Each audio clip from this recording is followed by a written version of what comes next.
Hello and welcome to the first film review from the movie Buffin. Seeing as this is the first of my videos, I have decided to review a series of films that mean a lot to me personally. Those films are the iconic and frankly legendary Star Wars films. In my opinion, these are the best films ever made. I find it impossible to pick my favorite because I simply love them all, and yes, that means episode 1 as well. In the first of my Star Wars videos, I am going to review the Prequel Trilogy. In the next video, I will go on to review the original trilogy. Let's start from the beginning with episode 1, The Phantom Menace. This film follows the story of a young Obi-Wan Kenobi and his master Qui-Gon Jinn, who are sent on a mission to negotiate with the greedy Trade Federation. Unknown to the two Jedi, the Trade Federation is in league with the mysterious Sith Lord Darth Sidious, who orders them to invade Naboo with their immense droid army and also to kill the two Jedi. Qui-Gon and Obi-Wan escape and flee to the surface of Naboo, and from then the Jedi come across new characters like Jar Jar Binks and Padme Amidala, along with more familiar characters like Anakin Skywalker, soon to be Darth Vader of course. Okay, here are my thoughts on the movie. I think Star Wars Episode 1 is a very good film. However, I can understand why fans of the original trilogy don't really like this film. Back when the original films were made, the special effects used had never been seen before, and to most people I think the effects are why they liked it so much. I have to say, I think the makers of the original films must have put so much work into it, and I can understand how people may think that CGI takes away the magic of Star Wars. Although I take these points on board, I still do not fully agree with them.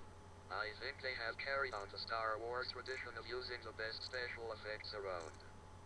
Back in 1977, the makers of what is now Episode 4 used the best special effects they could come up with, and I think it is fair to say that they did the same in 1999. Although many will disagree with me when I say this, I still think this film deserves its place amongst the other Star Wars films because it ties into the story brilliantly. Now I am going to move on to the next film in the Star Wars saga, Episode 2, Attack of the Clones. This film is all about the origins of elements from the original films. You get to see where the stormtroopers started out, what Boba Fett looks like with no helmet on, and the beginning of Anakin Skywalker's journey to the dark side.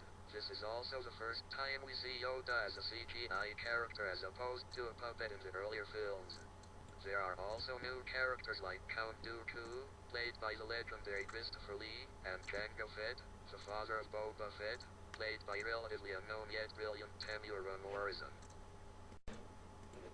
Episode 2 will probably always be most well known for the fight scene between Yoda and Count Dooku, because people are so used to seeing Yoda as an old mentor. The character of Count Dooku fits Christopher Lee perfectly. He has always played villains throughout his career, and this is no exception. Moving on to Episode 3, Revenge of the Sith.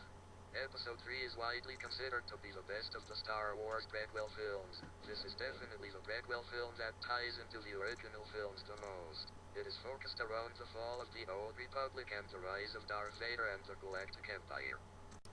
This film truly ties up loose ends and explains why Episode 4 is called A New Hope. There are not many new characters in this film, but the character of Palpatine becomes one of the main characters in this film, and the performance by the man who plays him, Ian McDiarmid, is truly superb. To sum things up, I can't find anything really bad to say about any of these films. If I were to summarize these films in one word, it would be amazing.